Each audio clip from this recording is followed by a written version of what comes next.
Pero dicho eso, claro, digamos, sí, Brasil sí. no hay duda que ha dado un Sí, salto claro. importante, y en parte porque la izquierda se modernizó, por lo menos la izquierda de Lula. Claro. Es decir, Bueno, lo mismo ocurrió obviamente en Uruguay, ¿no es cierto? Fíjate que está gobernando un personaje como Pepe Mujica, así es. que ciertamente lo está haciendo, tercer tema obviamente en Uruguay, sin mayores diferencias con el presidente anterior, con Tabaré Vázquez, ni con el presidente anterior, Lacalle, ni con el presidente anterior, Sanguinetti, ¿no es cierto? Es una cosa, digo, Valle, perdón, me olvidé de Valle.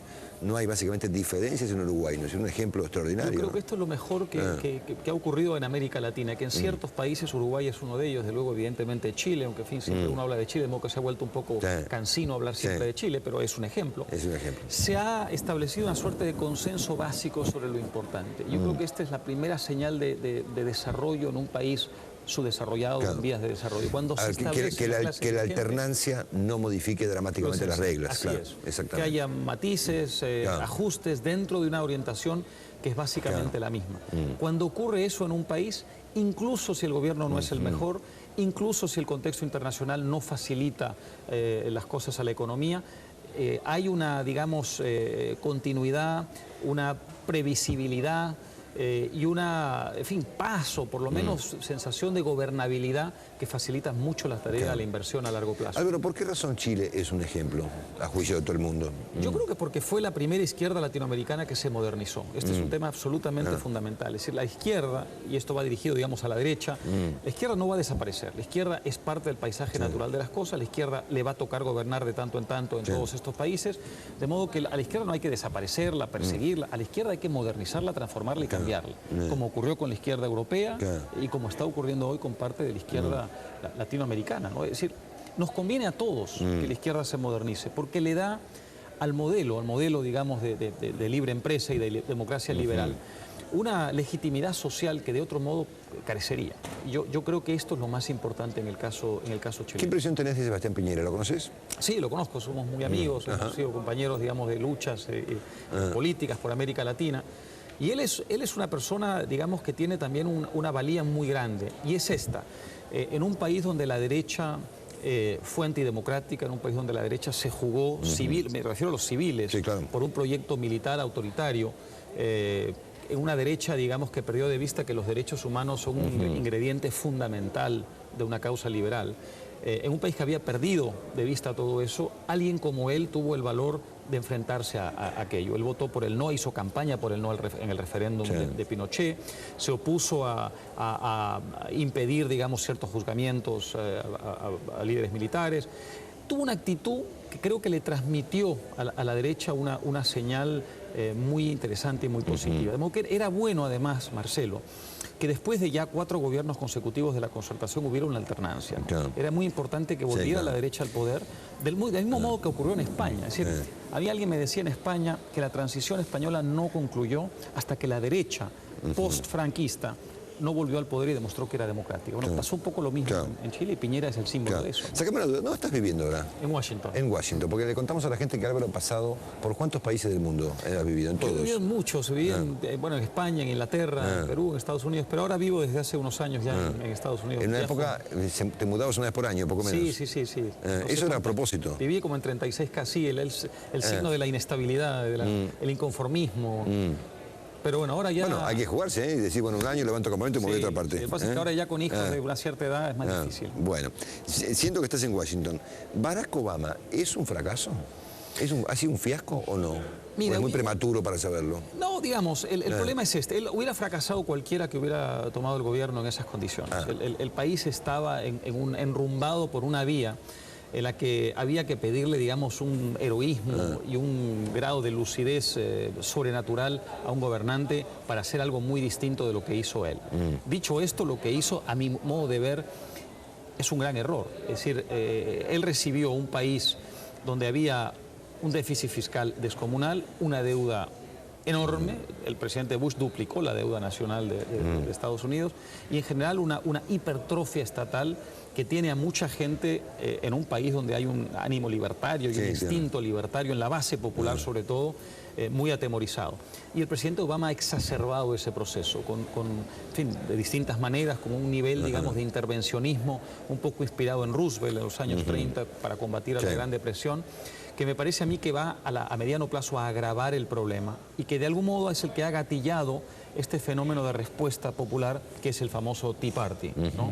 Que ha generado, digamos, una gran convulsión en el sistema político porque nadie sabe a dónde va eso. Claro, es un espacio ultraconservador, digamos. Sí, ¿no? Es un espacio, digamos, que tiene una vena libertaria en el sentido de enemigo de los impuestos, enemigo de la intervención en industrias como automovilística, en fin, de la banca, los rescates financieros, de todo eso, pero que tiene una vena también peligrosa, es decir, una derecha evangélica muy activista, muy oscurantista, un discurso, digamos, autoritario.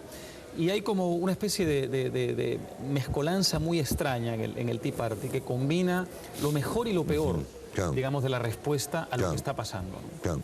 Me guardé para el final, Álvaro, los casos obviamente de Venezuela y la Argentina, siendo que hemos visto, bueno, Perú, Brasil, Uruguay, Chile, 4 países que ciertamente van, ¿no es cierto?, van de un modo razonable. Recuerdo tu último episodio con Chávez, que fuiste poco menos que detenido en el aeropuerto de... Creo que fue la última vez que hablé contigo, fue ahí, cuando estabas ahí poco menos que preso, ¿no? Sí.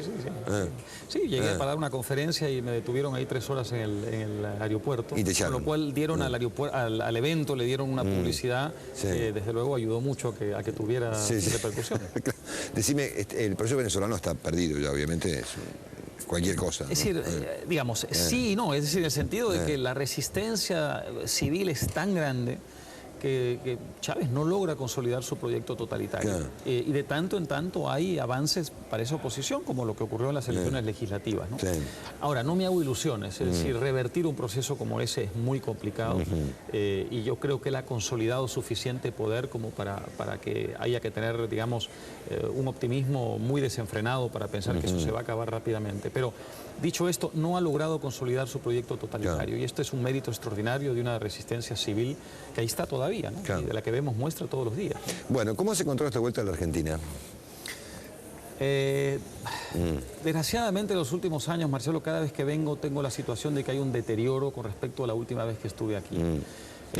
Hay un deterioro no solamente, digamos, en lo obvio, en el clima enrarecido, crispado, que está provocando el asedio gubernamental permanente contra las instituciones democráticas, contra los espacios de crítica, sino también porque hay un envilecimiento de las instituciones muy grande, que yo creo que le va a costar mucho revertir a Argentina cuando se dé un proceso de cambio, digamos, en los próximos años. Sí, un fenómeno casi inexplicable, porque fíjate que estamos en una situación económica fantástica, ¿no es cierto? Con un crecimiento espectacular, con un alto nivel de consumo, con los precios argentinos de las cosas que nosotros vendemos por las nubes, y aún así estamos... una clase media que crece, es decir, una batalla campal. El Bicentenario, justamente, hubo momentos en Argentina donde hubo una gran disonancia, una gran divergencia entre la esfera política, donde había caos, anarquía, violencia, autoritarismo, desastre, tercermundismo, y la esfera, digamos, social, de la economía, de la cultura, donde había modernidad, donde había progreso, donde había inventiva. Y hoy pasa un poco eso, ¿no? Es decir, si hay un sector de Argentina que ha sido castigado desde el poder de un modo sistemático, ha sido el agro, ¿no? La agricultura, y sin embargo es la más tecnificada del mundo, moderna, está sosteniendo este país. Eso es casi un acto de heroísmo, ¿no? De modo que hay unas bases aquí impresionantes. Por eso todos los demás países de Latinoamérica están mirando, digamos, a Argentina, porque le pasaron por delante, pero todavía no se creen esto. Y entonces miran detrás de su hombro para ver en qué momento Argentina toma la decisión de pasarlos a ellos adelante otra vez. Por último, el fenómeno de los Kirchner, vistos desde afuera, ¿se lo ve como un fenómeno ideológico? ¿Se lo ve como un fenómeno de lucha política por el poder?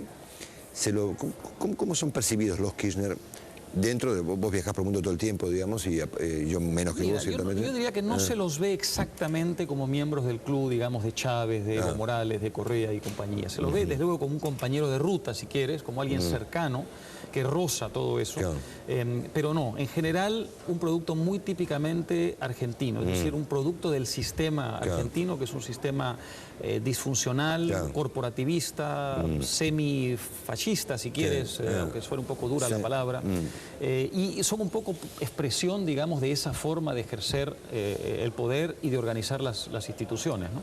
De modo que esto es bueno y es malo, es decir, es bueno en el sentido de que por lo menos no hay esa ideologización que hay en Venezuela, claro, pero es malo en el sentido de que si ellos no son el problema, sino el sistema que los produjo, claro, esto implica que hay el riesgo de que, digamos, después de ellos se pueda perpetuar un poco, sí, claro, el sistema mismo, ¿no? Álvaro, que te viene en Buenos Aires, un gustazo de verte. Encantado. Hasta muy pronto, será hasta el martes que viene, gracias por todo, chau, chau.